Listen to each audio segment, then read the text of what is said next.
Okay, I think we'll get started, then people can join us as they come in. So thank you for taking part in this session. As you will be seeing, it is an introduction to the National Autism Strategy. And as we go through, we'll be describing what it's all about. And I'm sure some of you will already be well aware of what it is and are implementing things currently. This is the start of a series that we're going to be doing. So this is the introduction to the strategy. And then throughout the next 6 to 12 months, we are going to be focusing on certain parts of it. So I will remind people at the end, but if you do have any examples of good practice in your area that you would like to share, that would be absolutely fantastic. If you are doing something that you think other people need to know about, please let us know. And also, you could email us with any suggestions of things that you would like to be included. I'm not saying that there will be, but it would give us some idea for some future programmes that we're running as to what to include within those sessions. So please do, help us help you by letting us know what you would like to know. So my name is Heather Wildsmith. I work for Autism Bedfordshire, and the other person that you can currently see is Annette, and she will be answering the questions as we go along and keeping some for the end. So people are still joining us as we are speaking, but I will get on just to a bit of the housekeeping. So any questions that you have, if you put it in the chat, and if Annette can answer them straight away, she will do, and if not, we will keep them to the end, and we are hoping to have a good session of question and answer time at the end of this. The recording will be available afterwards, and it will be sent out to you once we've cleaned it up a bit and got rid of bits at the beginning that you don't necessarily need to have in of me just waiting for people to join. And then any of the slides and the resource links will be shared with you afterwards as well. So that is it for that. Questions, please do put in the chat.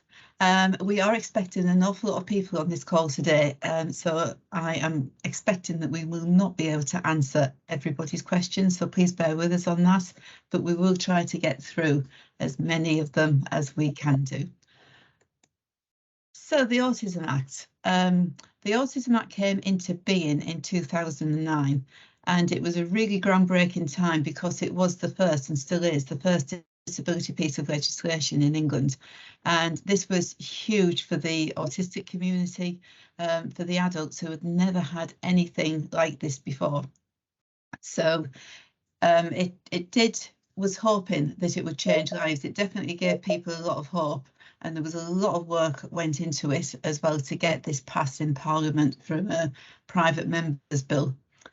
And what the Act says is that there has to be a government strategy for improving services for autistic adults underpinned by legally binding guidance to councils and the NHS.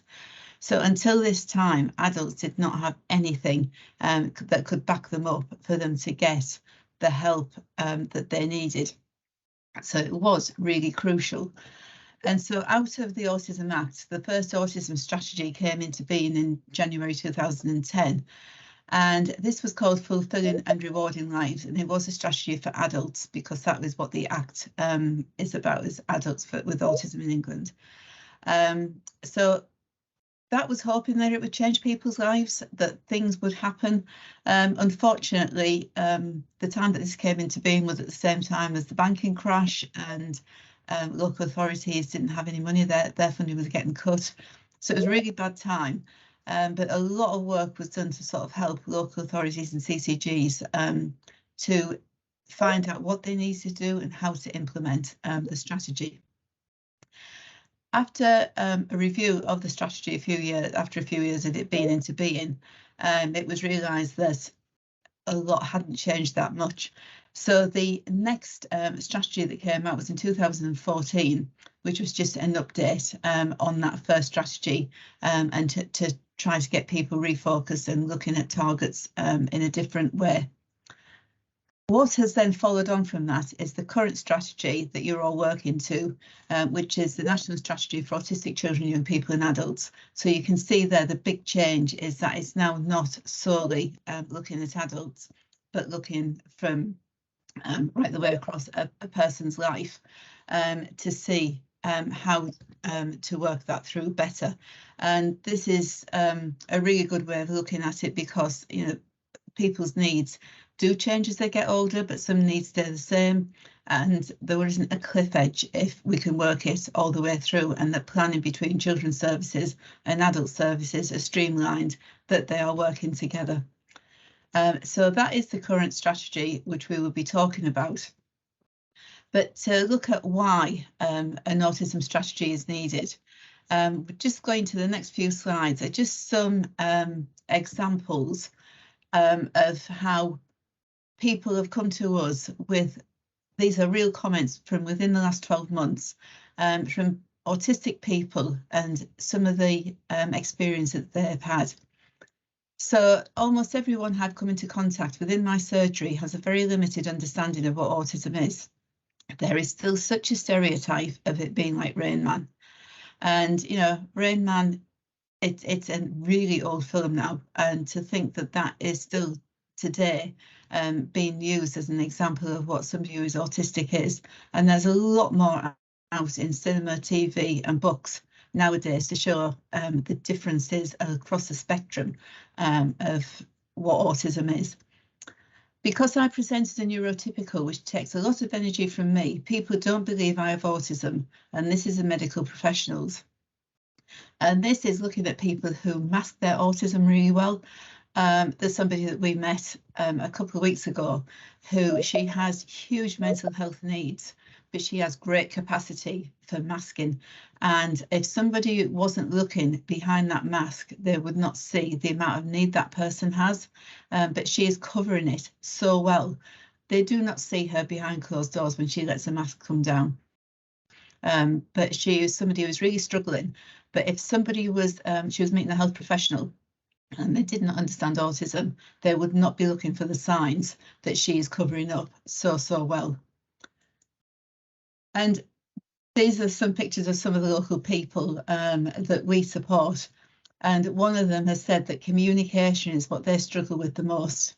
I was in hospital and suddenly a porter took me somewhere else without telling me where or why I was going there. I didn't feel like a human and felt really confused and worried, almost like they're saying, I'm going to trigger you and then I'm going to get really angry with you for being challenging. And so it's looking at how what you are doing as a professional, what is that impact on the autistic person? Are they understanding what you are doing, and not that you are assuming that they're understanding everything that is being done with them. And then this one is, I just think the person that has written this to us is somebody who is so well put into words how they are feeling. And it really breaks my heart every time I read this. I'm now sitting on an A&E bed in a very small, very white A&E room. It's lined with white cupboards, flashy machines, flickering monitors, leads and wires. I am struggling to process anything I see. It is all so much. I am alone. My head is lacking oxygen, so it is confused. I cannot think straight. Every part of my body is impacted. There isn't any space left in my brain for rational thought. I am too overstimulated now with the smells, lights, and unpredictable noises. I lose the ability to find the words for conversation. I just stare. I'm mute. Everything is too much. I want to give up. In my head, I am screaming, but nothing comes out. Looking at me, you wouldn't know, but if I could, I would bolt.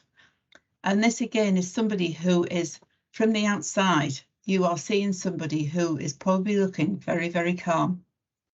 They're not being angry with you. They're not shouting and screaming. They are just sitting there looking very, very calm. And you just have not realised that their whole body is shut down because their sensory system has overloaded so much with all those different things that they're explaining there. And so again, it is something where unless you have some understanding around autism, that you would not look for signs to see why. And also having hospital passports so that people can actually write down what some of the struggles that they can have are, and that people take time to read those hospital passports to see what is written there. So I just find that one really heartbreaking every time I read it.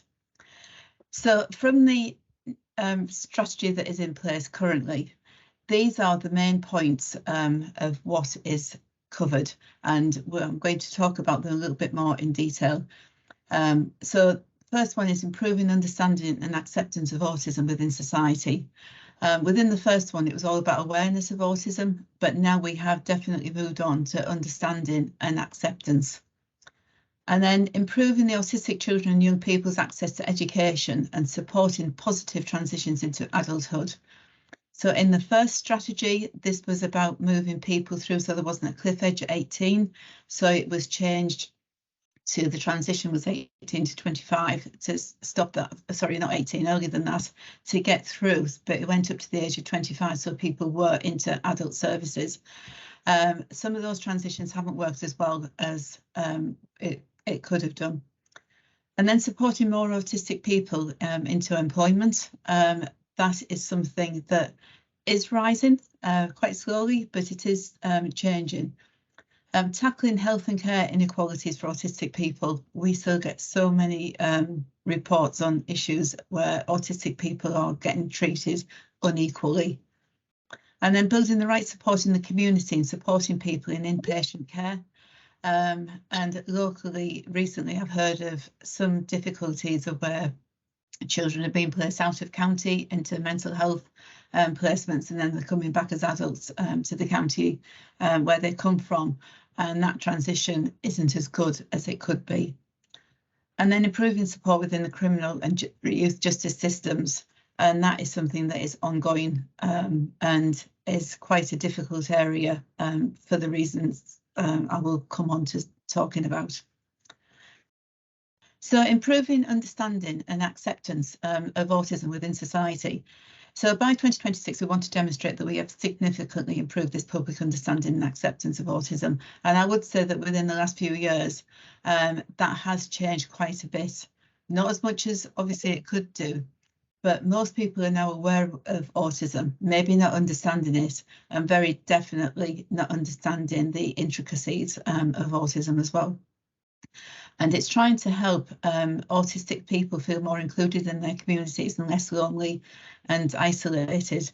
And a survey that the National Autistic Society did a while ago definitely proved that as somebody got older, an autistic person got older, they did become more socially isolated.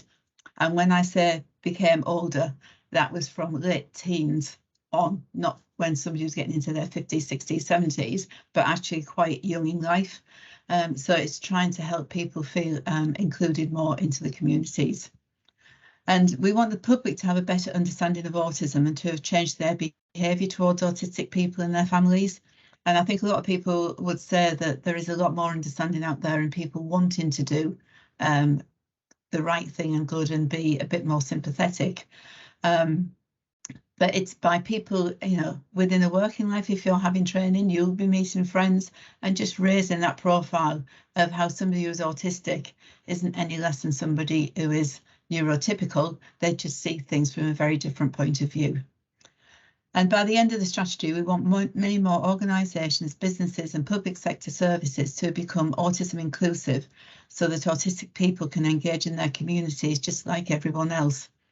I have done a lot of work in the cultural field of trying to open accessibility for autistic people. And I was doing some work with a museum and they were having just trying to be more accessible. And I was talking to a gentleman who's autistic and he was in his 30s, I think, at the time. And so I was telling him what I was doing and it was in the area that he lived in. And he said, does that mean that I can go in there? And I'm going, well, why couldn't you? And he has been, or had at that time, he had been to some different public-facing organisational things, so like museums, cinemas, whatever, and had been told that he couldn't go in, and it was because he was autistic. So you know, things do need to change. And I must say that a lot of places I've worked with, they have really wanted to change. They just didn't know how to, and they just needed some help to understand what the difference is of autism is and how you can do that. So improving autistic children and young people's access to education and supporting positive transitions into adulthood.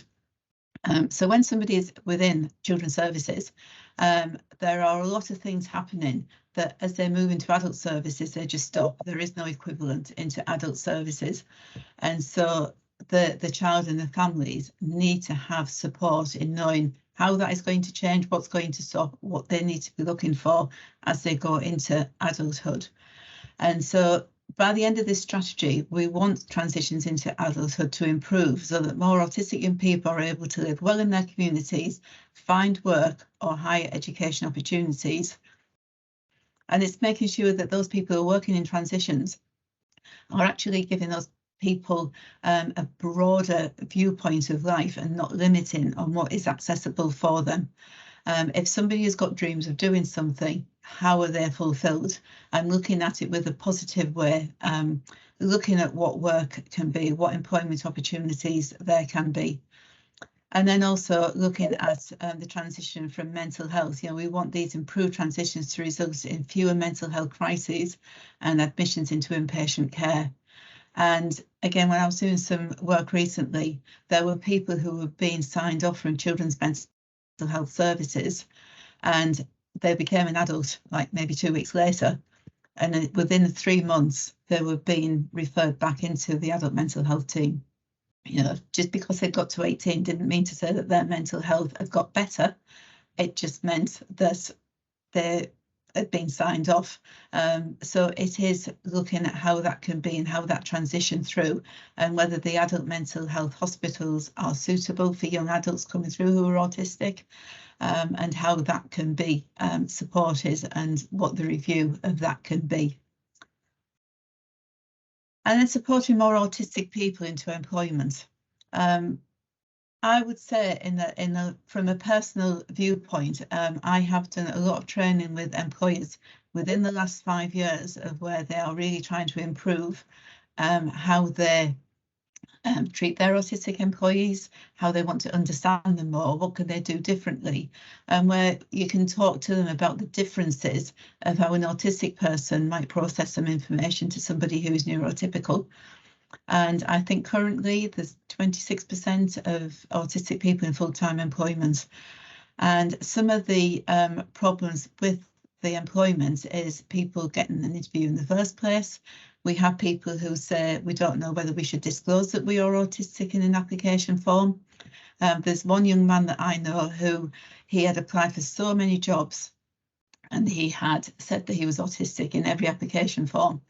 And then he decided on the last one that he wasn't going to disclose that on the application form. He was asked in for an interview. He was then offered the job and he then disclosed that he was autistic. And he said it's really weird that it was the only one I didn't disclose, and then I got through to the interview stage. So it's very hard for somebody, and I know it's very hard for employers, and I've heard employers say that they would like to know beforehand, but maybe they have not realised how many barriers these people have hit when they've been trying to seek work. And then there's a retention of work as well, keeping somebody within a role. And if employers do not understand autism, and why should they? If they've not employed somebody before, they haven't in their lives come across somebody who's autistic. So there needs to be help there for the employers to understand what autism is, and also for the employee, the autistic employee, as to what is expected with them in work. And so it's good at looking at like mentoring and such like to try and help both sides understand that. So by the end of the strategy, we will have improved the support autistic people can access to find and stay in work. And this includes making sure that existing services and work programmes are more autism inclusive and better able to help autistic people find the right employment opportunity for them. And in addition, we will have improved welfare support for autistic people who are unable to work so they can get the support they need to live well in their communities. So with recruitment for work, there was one company I did some work with who they were positively seeking autistic people to work there. And so they looked at their recruitment, that the whole recruitment thing that they did from start to finish. And so for somebody who was autistic, it could have been a very difficult process to actually navigate through. So with the help of some autistic employees that they had, they created another recruitment process for autistic people. When they did a review a year later, their review showed that why are we keeping the old system? Because actually this new one that we created is better for everybody. So sometimes it's looking at things that will be more inclusive for autistic people, and actually you will see that because it is more straightforward, it actually can work better across the board. So there are some very positive things that come out of when you are looking at how you can change things for autistic people to be able to access in whatever role you're in. It's not just within employment that things can be better. And then tackling health and care inequalities for autistic people. So, you know, there's been a lot of stuff in the press of some very high profile cases where people have been held in places well away from their families. With the first, when the Autism Act came in, one of the things there was looking at a diagnostic pathway for adults. Until that time, there wasn't one. So for people who were seeking a diagnosis, they had to go privately. So thankfully, because of these new pathways that every local area has, people can now access a diagnostic pathway. However, unfortunately, the waiting times on those are huge. And so it's looking to see how those waiting times can come down and what can be done to help improve that. But then it's also looking at what post-diagnostic care is there, and maybe pre-diagnostic as well. For those who are waiting, they will need some help as they're going through the diagnostic process. So it's looking to see what post-diagnostic care as well that you've got in place. So somebody has waited for ages, they finally get their diagnosis, and it shouldn't be, well, there you go, get on with your life.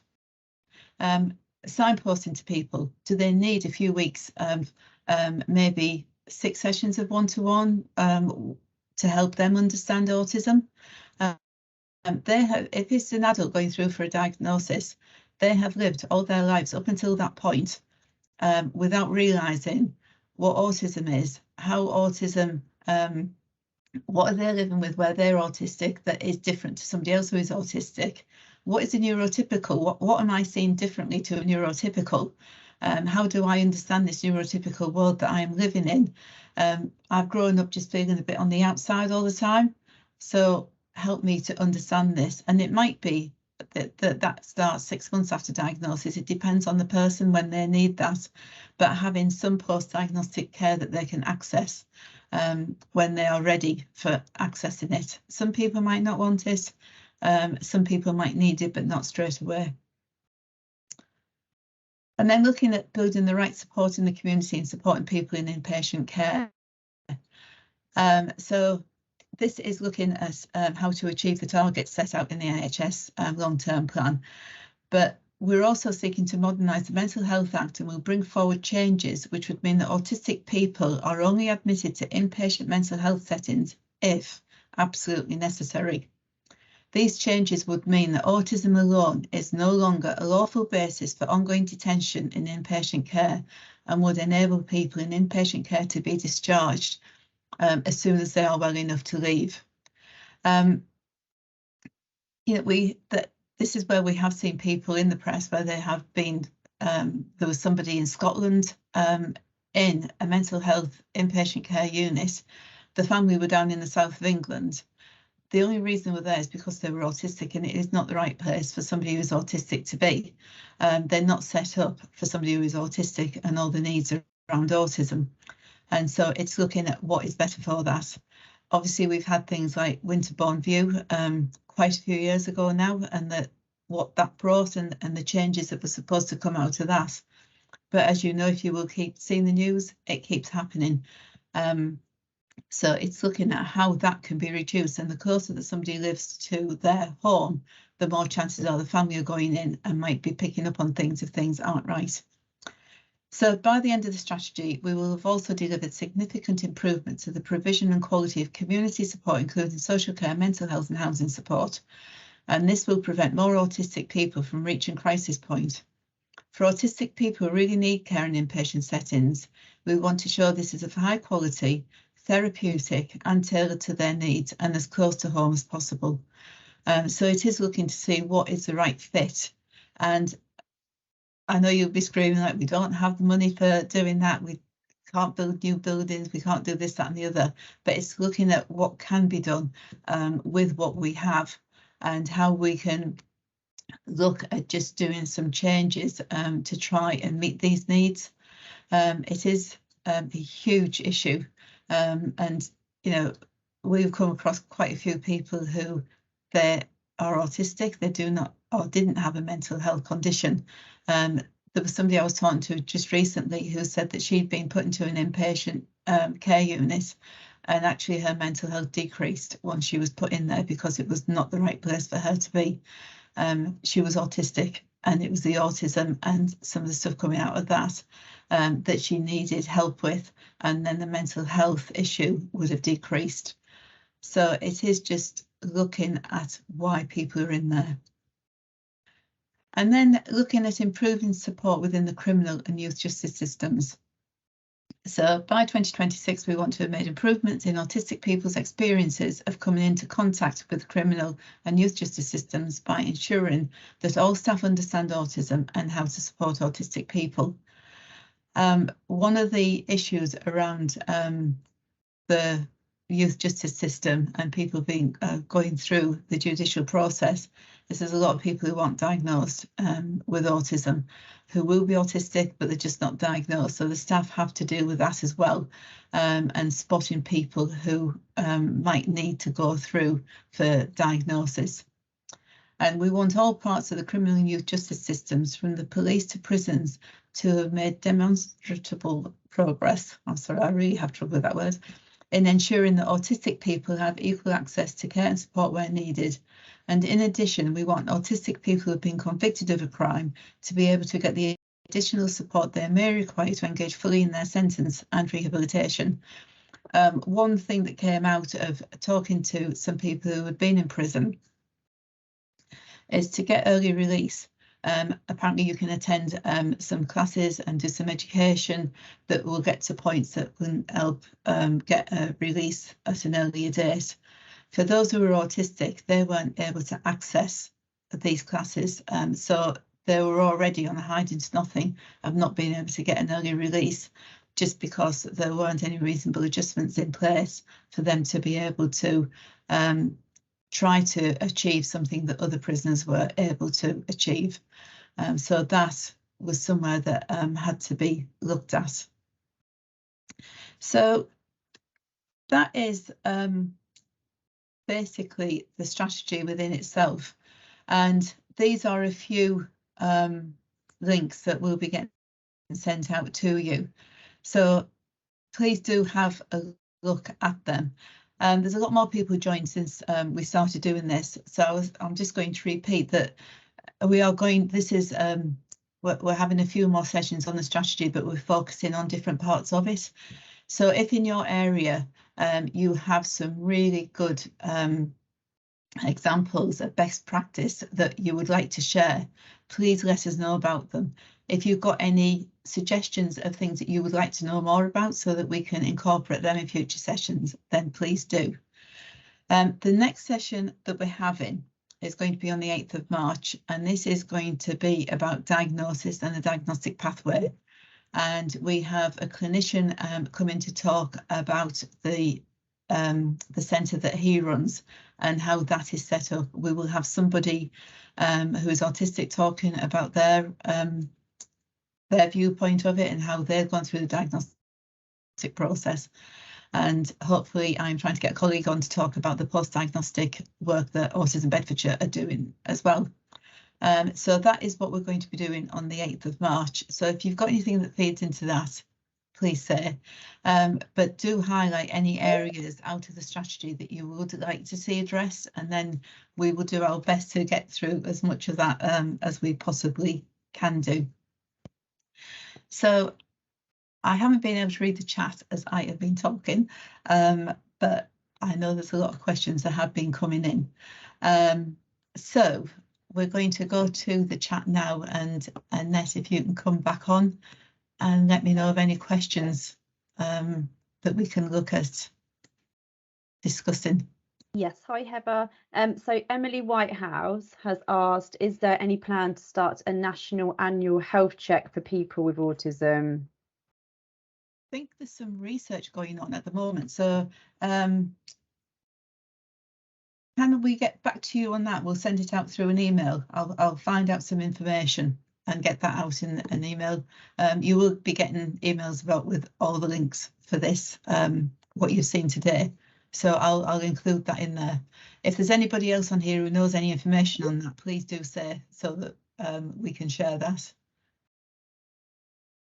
So there's a couple of more discussion points really.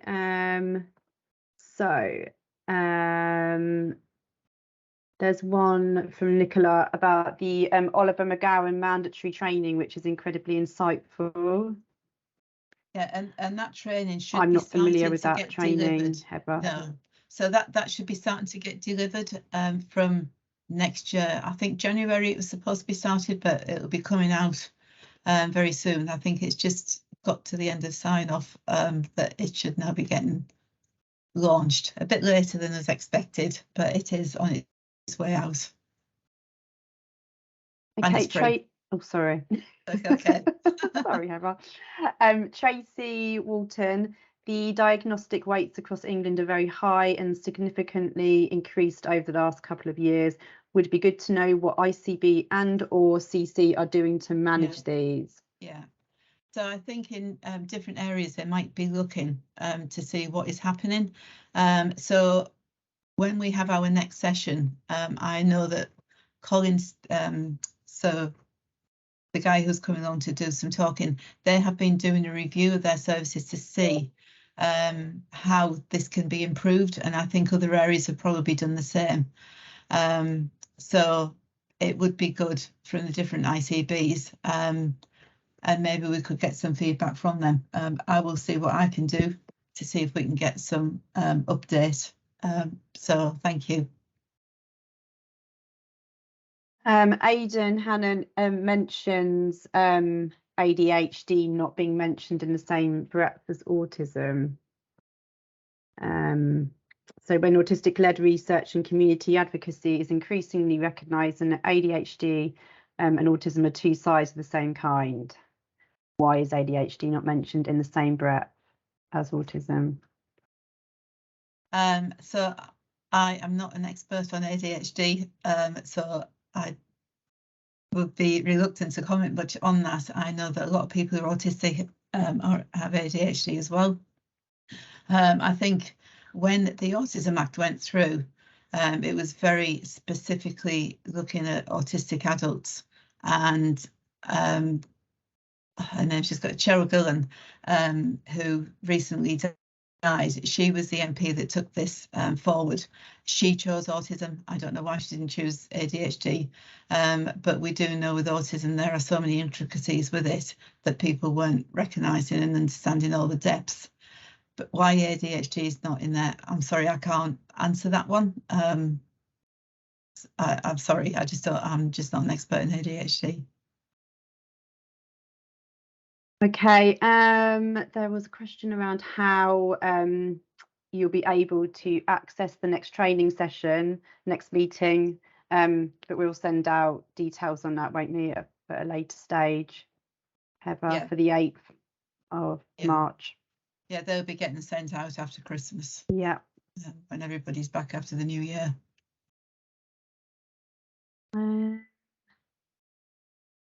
Just going through, sorry. So Rebecca asked, I wanted to know whether social groups for people are going to increase. There's another question around there seems to be a lack of social groups for people with autism in the community.